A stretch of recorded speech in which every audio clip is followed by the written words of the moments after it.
we'd put forward a proposal to Hamas that the United States, Qatar, and Egypt, working with Israel, had put together, and then, as I said, put forward.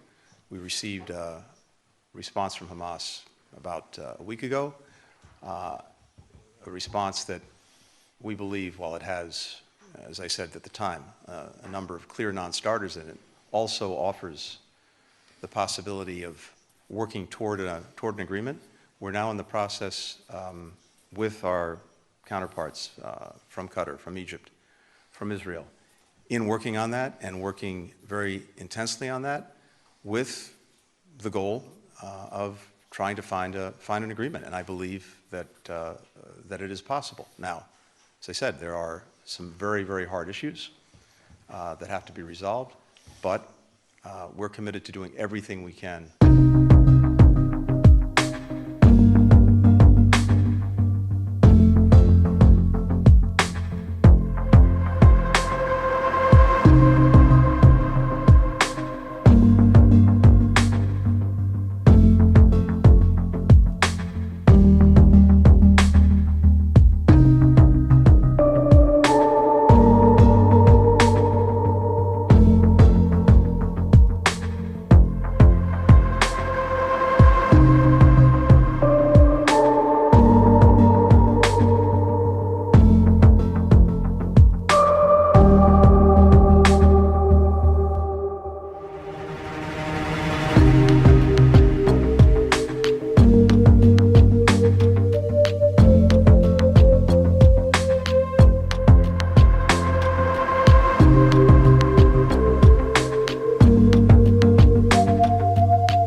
With regard to American citizens who reportedly were killed, first thing I would say is our deepest condolences to the families, to the loved ones, to the friends.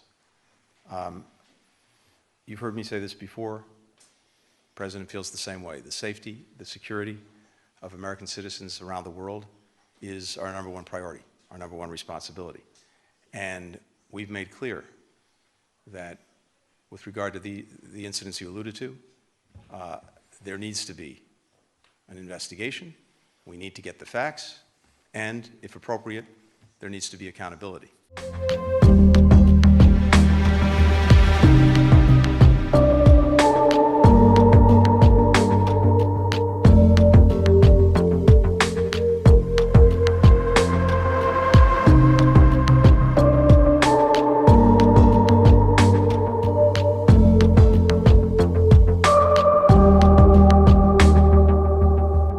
Evacuation to a safe place in Gaza is an illusion.